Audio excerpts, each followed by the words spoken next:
Assalamualaikum warahmatullahi wabarakatuh. Waalaikumsalam warahmatullahi wabarakatuh. Baik, kita lanjutkan mata kuliah manajemen lembaga pendidikan Islam. Kita punya misi bahwa pendidikan Islam kita itu harus maju. Lembaga pendidikan Islam kita harus menjadi favorit, harus menjadi unggulan, harus bisa mencetak, melahirkan generasi-generasi unggul yang nanti akan menjadi pemimpin dunia. Tidak hanya pemimpin bangsa, sebisa mungkin itu memimpin dunia. Kamu tahu sekarang dunia ini dikuasai oleh siapa? Siapa yang seakan-akan itu menjadi adik kuasa? Ngerti adik kuasa? Adik kuasa itu ya kodok-kodok penguasa. Penguasa dunia sekarang ini siapa? Amerika. Barusan kita tahu Trump membuat kebijakan apa? Resiprokal tarif timbal balik. Nah, tarif ini seakan-akan dari negara lain itu harus ngemis ke Amerika untuk diturunkan. Apanya diturunkan? Tarif biaya masuk. Maksudnya tarif biaya masuk itu gimana? Kamu kalau ekspor ke Amerika itu kena tarif. Sebelumnya mungkin barang-barang yang masuk ke kita namanya impor itu barangnya Amerika kena tarif. Di berbagai negara barangnya Amerika ya kena tarif. Terus sekarang Amerika menetapkan tarif juga. Nah sekarang coba, untuk apa sih tarif itu? Sebetulnya maksudnya tarif itu untuk apa? Misalnya ya barang-barang luar negeri dari Cina atau dari Amerika itu kita impor. Terus kemudian kita kenakan tarif, harganya mestinya hanya 100.000, tapi kita misalnya mengenakan tarif 10%, itu hasilnya menjadi berapa? 110.000. Nah, 10.000-nya itu masuk kas negara. Masuk kas negara. Jadi salah satu pemasukan negara itu ya dari tarif yang dibebankan dari barang masuk ke dalam negeri. Tapi sebetulnya apakah itu saja fungsinya? Tidak, fungsinya itu salah satunya melindungi pasar dalam negeri, melindungi produk dalam negeri. Sama-sama, misalnya sama-sama ada produksi berupa baju dari Amerika. Terus kok harganya sama dengan baju di kita? Kualitasnya kan biasanya dianggap bagus kan dari sana. Maka yang terjadi, barang yang diproduksi dalam negeri tidak akan laku. Kalau barang yang diproduksi di dalam negeri tidak laku, apa yang terjadi? Perusahaan itu akhirnya menyetop produksinya. Ketika produksinya di stop, apa yang terjadi? Maka karyawannya pun kena PHK. Itu rantai proses yang terjadi ketika kemudian tidak ada tarif. Nah, tarif itu bisa disebut sebagai proteksi. Untuk proteksi itu tadi barang dalam negeri. Nah, sekarang Amerika menetapkan tarif di atas yang di misalnya yang ditetapkan di negara-negara. Nah, negara-negara sekarang berusaha untuk lobby Amerika, kecuali Cina nggak mau.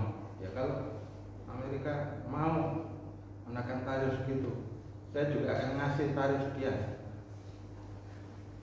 Nah, Cina kok berani begitu? Karena sekarang Cina itu sudah sangat kuat. Jadi ekonomi terbesar pertama memang Amerika, ekonomi terbesar kedua itu Cina. Tetapi dari sisi penguasaan pasar, Cina itu ya mungkin 80% negara-negara di dunia ini itu dimasuki barang Cina. Sementara Amerika itu hanya mungkin 20%. Nah sekarang ini penguasaan ekonomi Amerika mulai kayak apa ya, goyah gitu. Penguasa ekonomi dunia itu ya tidak hanya ekonomi, politik, militer itu Amerika. semuanya. Kenapa? Ya karena mereka menguasai teknologinya luar biasa. Karena itu kemudian kalau kita ingin maju mengalahkan mereka, ekonomi harus kuat, ilmu pengetahuan harus luar biasa, tapi jangan lupa karakter pribadinya juga harus bagus. Supaya kalau kemudian nggak bagus, coba kalau terjadi misalnya kamu sebagai misalnya bupati, wali kota sudah membangun banyak hal, ada perilaku buruk dari warga kamu. Misalnya warga kamu itu banyak yang sikapnya agresif, sikapnya tidak baik gitu ya. Maka kemudian ketika terjadi chaos, biasanya berdampak pada ini kerusakan. Ada aja yang kena, yang misalnya sasaran, bahkan terus habis 1 miliar untuk membangun, akhirnya apa? Akhirnya rusak. Kenapa? Karena manusianya nggak dibangun. Nah, jadi pembangunan itu di samping pembangunan fisik, itu juga harus pembangunan manusia. Nah, kamu sekarang itu lebih concern kepada pembangunan manusia, karakter building yang melalui ajaran agama. Nah, itu dua-duanya harus jalan. Karena itu kuasai ilmu untuk membangun SDM, tapi yang lain mungkin menguasai untuk membangun fisik. Kayak orang sipil gitu membangun fisik. Nah sekarang umat Islam terpuruk, umat Islam berada di bawah, umat Islam nggak berdaya, membantu Palestina aja nggak bisa. Bantuan itu di stop, loh, hanya membantu aja nggak bisa.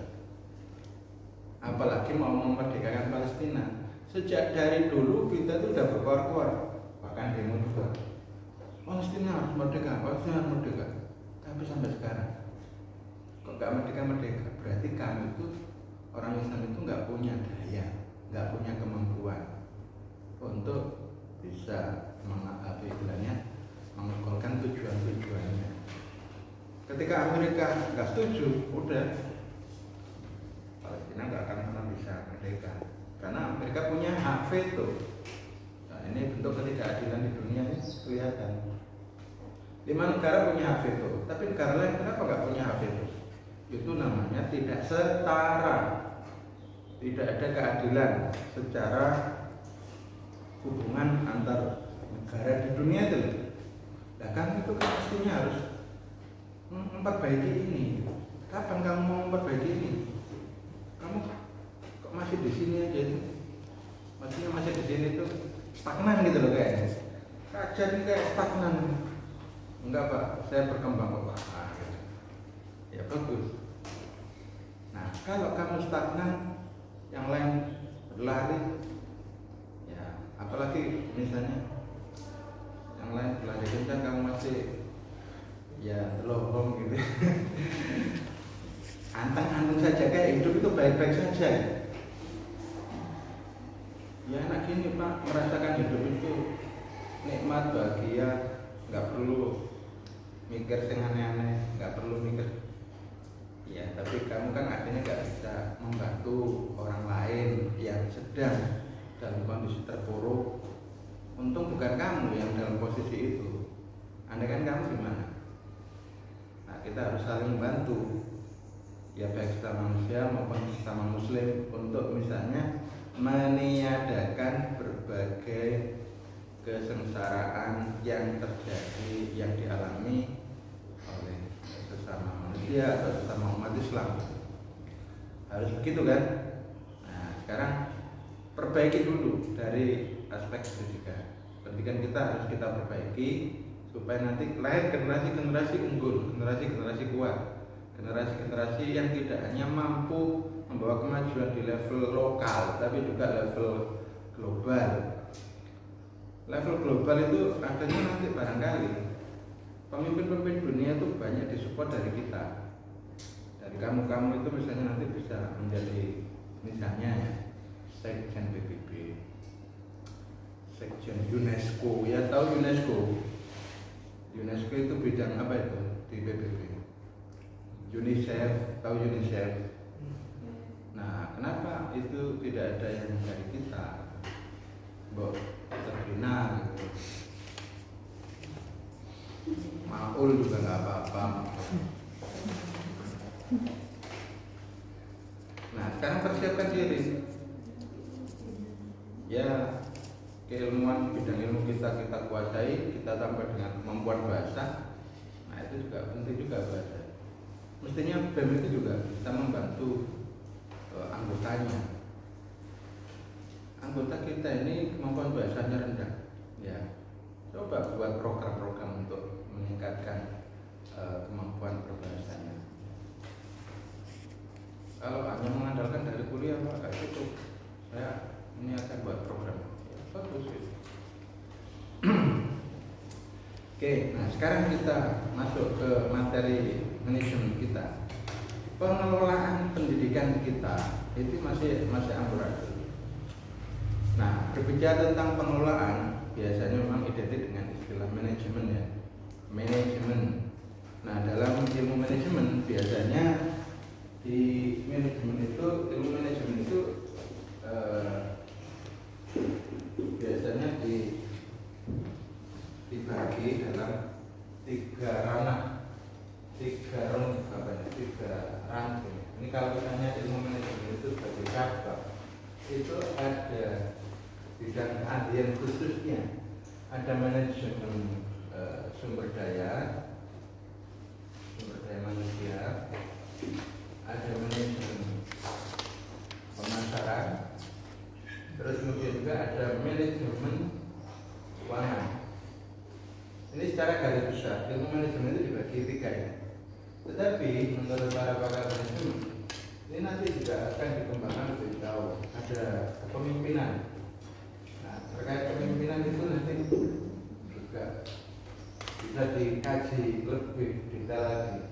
Kalau di kepegawaian atau juga manajemen pegawai ini ditata seperti apa sih? Manajemen kepegawaian itu harusnya ditata seperti apa? Apakah perlu pegawai itu ditingkatkan kesejahteraannya? Apakah cukup diberi gaji pokok saja? Atau perlu ada tunjangan lain? Atau perlu ada uang pensiun? Kalau guru negeri, kita kalau bicara tentang guru di sekolah ya, guru negeri kan ada pensiunnya. Nanti Pak, guru swasta ada pensiunnya enggak? Nah, ini nanti kalau kamu misalnya ingin membantu pendidikan kita itu baik, mungkin swasta yang kita miliki ini harus ditata yang baik supaya pendapatannya tinggi. Nah, nanti kaitannya dengan ini ya, manajemen keuangan. Kalau pendapatan sekolah tinggi, itu kan akhirnya bisa untuk operasional ini ada yang fixed cost ya. Fixed cost itu apa? Fixed cost biaya tetap itu contohnya gaji setiap bulannya berapa, itu kan sudah pasti tetap harus dikeluarkan. Terus biaya untuk misalkan listrik, telepon, wifi, sekarang mungkin ya wifi, nah, itu kan dapat dikategorikan sebagai fixed cost. Nah, yang lain mungkin nanti ada dana pengembangan macam-macam. Nah, termasuk nanti perlu dipikirkan apakah perlu tenaga pendidik dan tenaga pendidikan kita, guru dan TU misalnya, laporan di swasta nggak ada laporan. Itu kira-kira perlu nggak dicarikan asuransi kesehatan? Itu biayanya berapa? Tercover nggak dari pendapatan sekolah yang dimiliki? Nah, kalau kemudian bisa mendaftarkan BPJS kesehatan, minimal kalau dia sakit maka dia sudah tidak perlu mengeluarkan dana karena sudah ditanggung dari BPJS. Bila perlu juga ditambahi BPJS ketenagakerjaan. Untuk apa BPJS ketenagakerjaan? Penting nggak itu? Penting. Misalkan ada guru yang misalnya karena mikir muridnya ketika jalan naik sepeda motor nabrak becak terus jatuh, misalnya kakinya patah, nggak punya uang untuk berobat, nah itu bisa diklaimkan ke BPJS Ketenagakerjaan. Dan biasanya kalau BPJS Ketenagakerjaan itu nanti akan mendapatkan dana pensiun dari itu. Nah karena itu kemudian kita perlu mengkaji itu. Kalau sekolah negeri sudah tercover, nah coba. Enaknya sekolah negeri itu sudah di-cover oleh negara. Tapi pendidikan di kita berapa persen yang negeri? Yang swasta agak lebih besar, jauh lebih besar yang swasta. Itu kenapa kok banyak swasta TRD? Karena negara merasa nggak mampu, sehingga negara itu mendorong masyarakat untuk ikut berpartisipasi mendirikan lembaga pendidikan. Andai kan saya bisa mengatur negara ini, nggak boleh ada sekolah swasta, semua sekolah itu sekolah negeri. Ini hajat hidup orang banyak, hajat hidup masyarakat, hajat hidup warga negara, semuanya negeri. Nah, tapi kenyataannya kan saya nggak mengatur negara ini.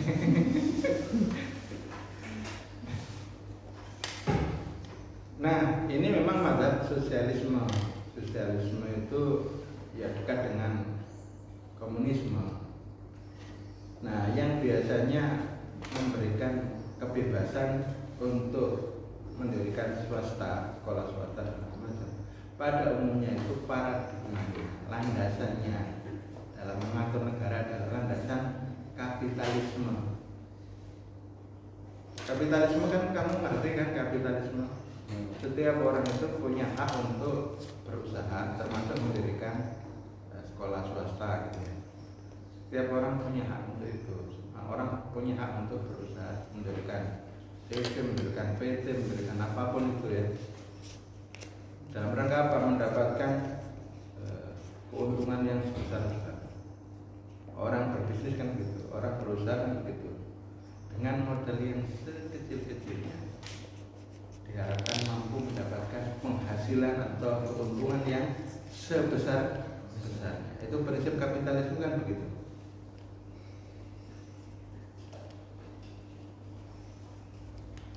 Nah, kenyataannya di negara kita itu katanya bukan sosialisme, bukan komunisme, bukan kapitalisme, juga bukan yang lain-lain. Nah, kalau begitu ini negara apa? Negara bukan-bukan.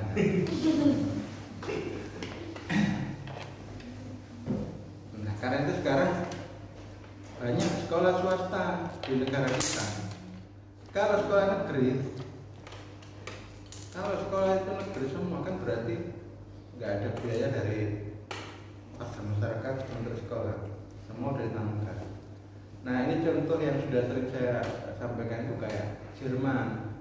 Jerman itu berikan gratis, semua ditanggung oleh negara. Makanya kalau kamu kuliah ke Jerman, itu enak negara ini kalau membiayai kamu. Kalau beasiswa, kalau kamu biaya sendiri enak. Negara juga kalau beasiswa itu nggak nanggung tuition fee itu apa? SPP, karena gratis. Yang ditanggung apa? Living cost, biaya hidup. Jadi biaya hidup itu kalau di negara-negara maju kan biasanya memang mahal.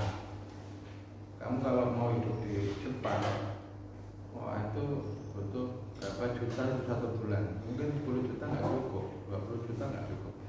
Di Mojokerto, kamu 1 juta aja udah hidup foya-foya.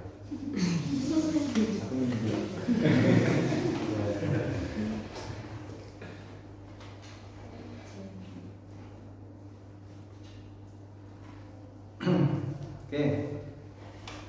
Kenyataan kita hidup di sebuah negara yang memiliki banyak lembaga pendidikan swasta, khususnya yang madrasah. Maka sekarang kita perlu memahami prinsip-prinsip manajemen. Salah satunya mungkin pemasaran. Pertanyaannya,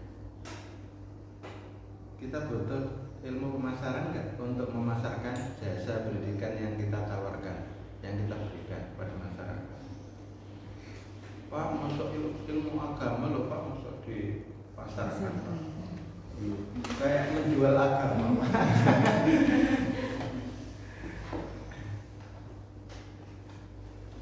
Biasanya sebutannya ilmu pemasaran itu bahasa Inggrisnya apa?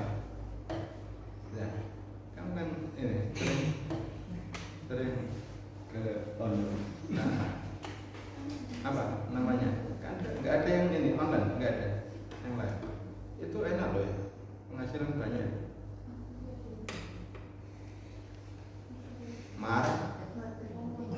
Marketing, ya begitu ya.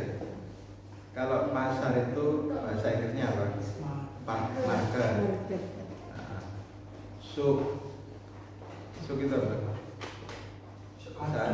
Asuk.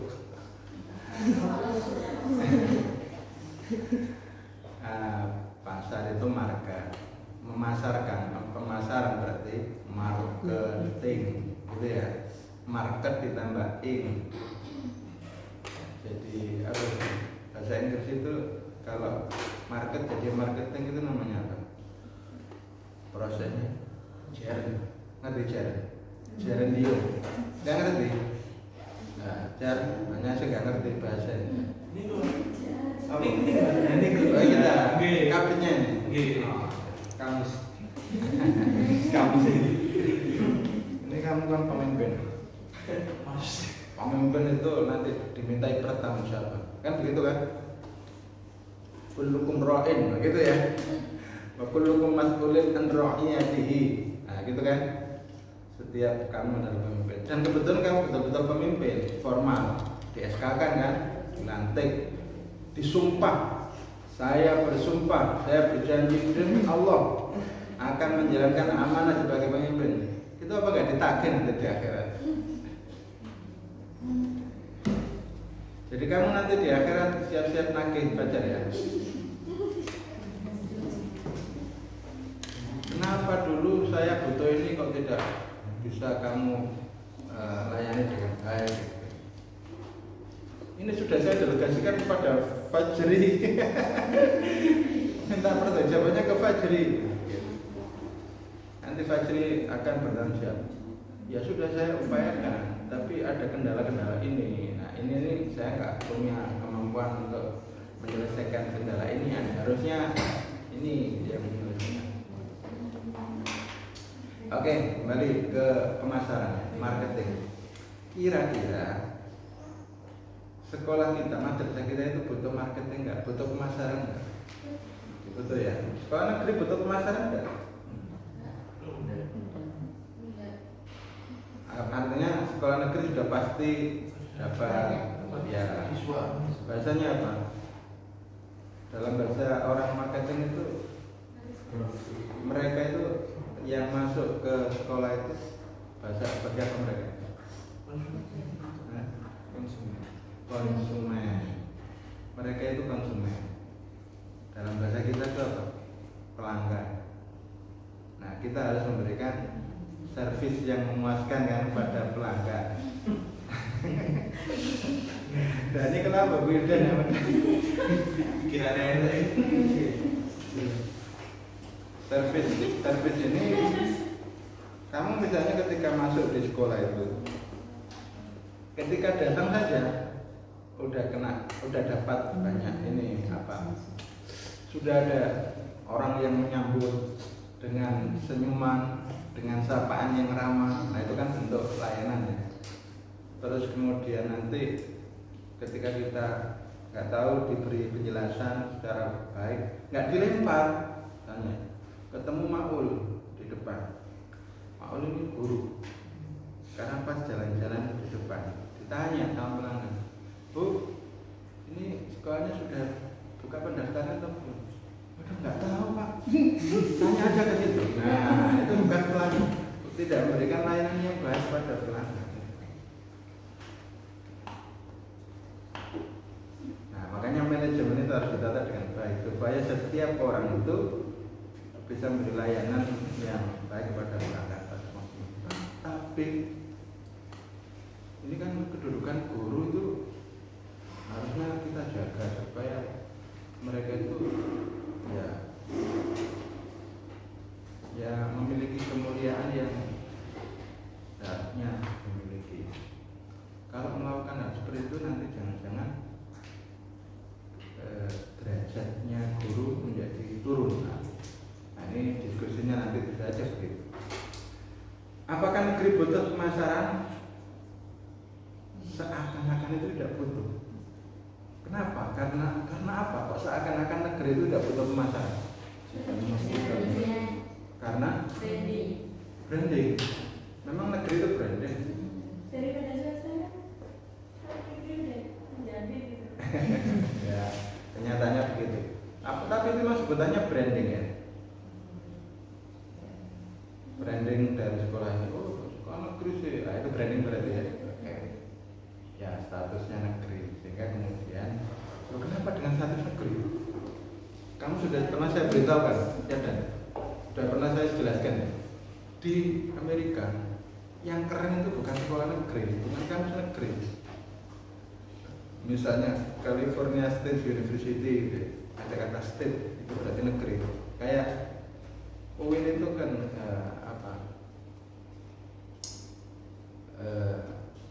Islamic State University, nah gitu ya. Islamic State University. Berarti nama ini kan dibalik. Bahasa Inggris itu kan kebalikan. Islamic State University. Bahasa Indonesia ini adalah Universitas Negeri Islam. Nah, gitu. Atau dibalik ya, State Islamic University. Universitas Islam Negeri. Nah, begitu ya. Jadi state itu menandakan itu adalah milik negara. Lawannya adalah publik. Publik itu swasta. Jadi ada kampus publik, ada kampus negeri. Nah, begitu ya. Kampus swasta dan kampus negeri. Di Amerika, kampus swasta itu jauh lebih diminati daripada kampus negeri. Kenapa? Kok bisa begitu? Sementara di kita justru kampus negeri itu yang menjadi favorit, menjadi pilihan. Ada yang bisa menjelaskan?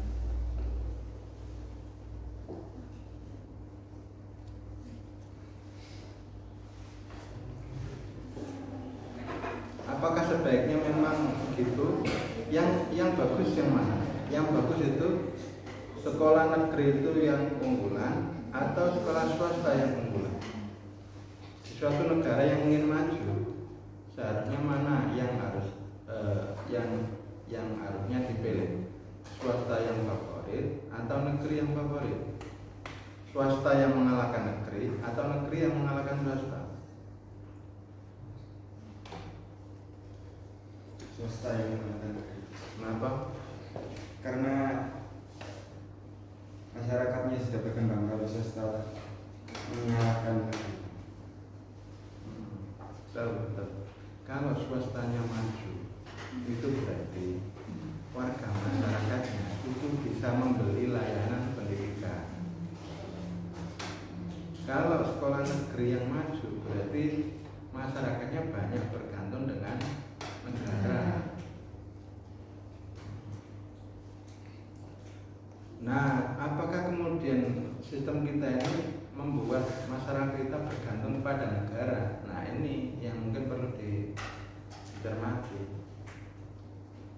Saya sudah sering kan menyampaikan kepada kalian, mestinya sekolah negeri itu yang diurusi itu bukan orang kaya.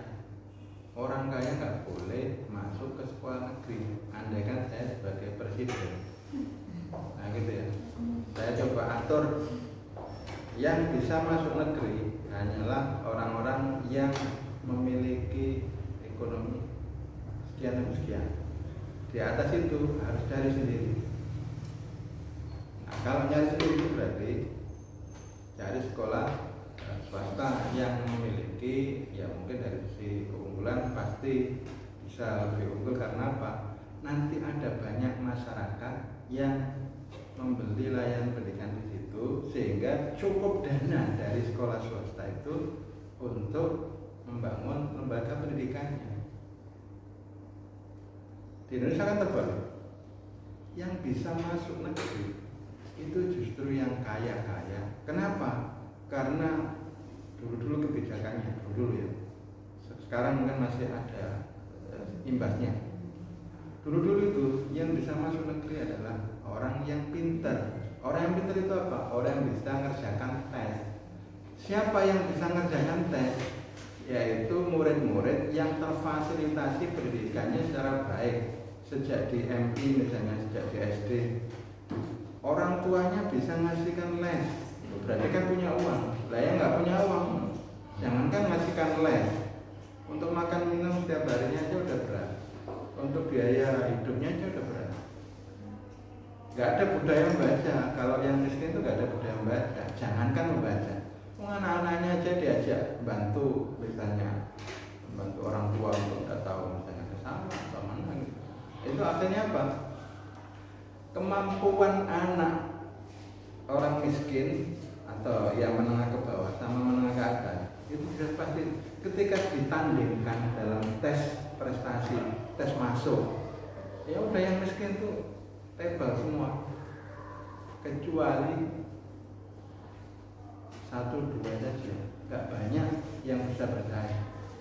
Yang kalau nggak betul-betul jenius itu nggak akan bisa masuk. Itu selama ini begitu. Terus ada perubahan kebijakan zonasi, nah itu relatif memberi harapan. Mungkin sekarang sudah menghilangkan itu, tapi ya masih kurang bisa. Nah, akibatnya apa? Akibatnya negeri-negeri itu dimasuki oleh orang-orang yang mampu. Bahkan dulu itu terkenal sekolah negeri ini sekolahnya anak-anak orang kaya, itu pejabat-pejabat. Itu begitu. SMA Soko dulu itu terkenal dengan sekolahnya anak pejabat, sekolahnya anak orang kaya. Itu 5 tahun yang lalu, 10 tahun yang lalu gitu. Itu artinya apa?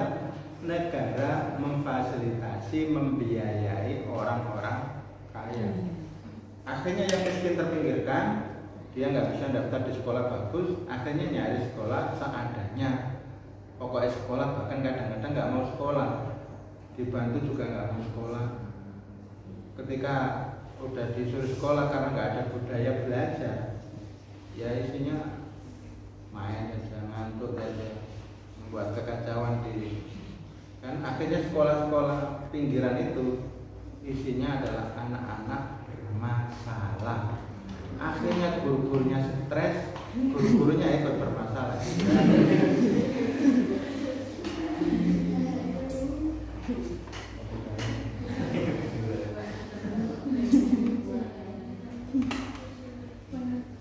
Oke. Nah, dengan status negeri atau tadi branding negerinya itu akhirnya negeri itu kayak jaminan kualitas itu. Nah, sehingga kemudian masyarakat itu ya pasti memilihkan sekolah untuk anaknya kan sekolah yang menjamin masa depannya kan begitu.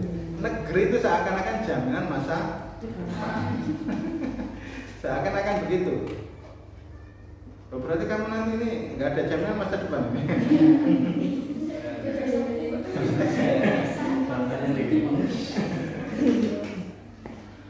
Nah, nanti harus dibuktikan sebaliknya oleh kalian. Walaupun swasta, kamu tidak kalah dengan negeri. Walaupun lembaga pendidikan yang kamu tempuh itu yang ada misalnya itu nggak bagus, tapi kamu punya effort yang sangat bagus, sangat tinggi, sehingga bisa mengalahkan. Ya tadi itu, kalau yang lain itu jalan cepat, kamu harus lari. Nah, kamu itu enggak ya.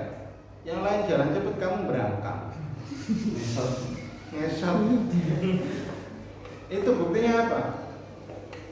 Kampus-kampus negeri itu pada umumnya sudah budaya akademiknya itu sudah luar biasa. BEM-BEM-nya itu kegiatannya itu nggak habis-habis. Setiap hari itu ada saja kegiatan. Saya itu misalnya ya, hari ini ada kegiatan apa gitu loh. Besok ada kegiatan juga, satu hari itu bisa 2-3 kali, dan itu jadi asupan gizi ya, ibaratnya gitu, asupan gizi, pengetahuan atau keterampilan. Ibaratnya itu seperti orang berjalan cepat gitu loh, mobilitas tinggi dalam peningkatan kualitas. Nah kamu 1 bulan sekali enggak ada, bahkan 1 tahun sekali itu kayaknya. 2 tahun sekali Pak, yaitu pelantikan dan LPG Pak.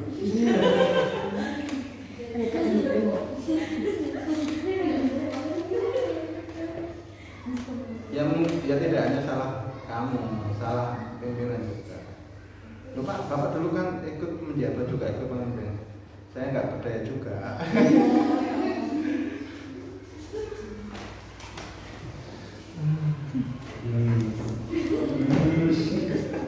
Karena itu manajemen itu perlu memikirkan bagaimana cara setiap orang di dalam organisasi itu merasa punya andil. Nah itu, kalau semua merasa punya andil, maka semua orang akan berupaya untuk meningkatkan kinerjanya, memperbaiki, memajukan lembaganya.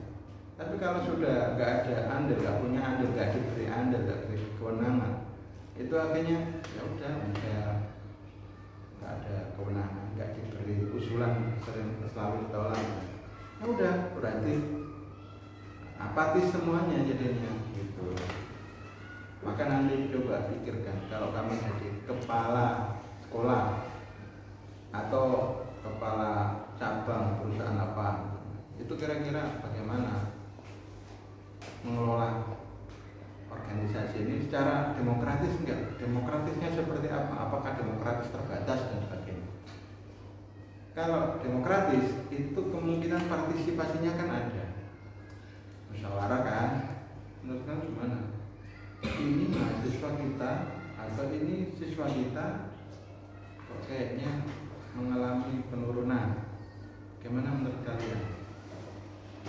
Masing-masing. Terus dari program yang kamu usulkan, mungkin nggak ini dijalankan? Butuh biaya berapa? Nah, tapi dananya hanya ada sekian. Bagaimana menurut kalian? Nah begitu. Jadi kalaupun dananya kecil, itu bukan berarti kemudian semuanya minta dituruti, enggak. Semua juga akan menyadari, oh dananya memang kecil kok untuk promosi ini. Nah, gimana caranya supaya kemudian promosi ini efisien tapi efektif? Nah, kita kadang-kadang efisien tapi nggak efektif. Jadi dana promosinya sedikit sekali, dikencengi, dipangkas gitu. Akhirnya nggak efektif. Nah, padahal menurut beberapa teori ilmu ekonomi itu ya, katanya itu perusahaan-perusahaan itu untuk pemasaran aja itu ya butuh 10% dari hasil atau dari laba yang diperoleh. Nah itu berarti perlu dipikirkan model pengelolaan atau manajemen pengelolaan dari organisasi kita, apakah lembaga pendidikan atau nanti misalnya lembaga profit. Karena lembaga pendidikan itu lembaga sosial, nirlaba, harusnya nggak ada laba yang untuk perorangan. Tapi saya sudah dulu sering mengikuti pendidikan pelatihan. Pendidikan itu tetap harus dimanage secara korporat. Artinya apa? Harus laba, harus mendatangkan keuntungan, harus diciptakan corporate culture, budaya perusahaan, yang nanti akhirnya ada keuntungan, tapi keuntungannya dikembalikan kepada pendidikan dalam arti untuk membangun surplus, meningkatkan kesejahteraan tenaga pendidikannya, tenaga pendidiknya, membuat program-program yang bagus dan sebagainya. Harusnya begitu, bukan untuk kemudian dana yang diperoleh, laba yang diperoleh itu kemudian untuk individu-individu yang mendirikan lembaga pendidikan itu nggak boleh tuh, karena lembaga pendidikan itu nirlaba, dan ketika orang mendirikan lembaga pendidikan itu sudah harus memisahkan harta kekayaannya. Jadi harta disisihkan, oh ini yang untuk saya dharmakan ke pendidikan. Berarti yang ini nanti ketika dikelola nggak boleh lagi ada harapan mendapatkan kembalian atau mendapatkan keuntungan dari itu. begitu ya. Sebelum masuk ke manajemen perusahaan lebih lanjut, mungkin ada yang bertanya atau ada yang memberi respon komentar.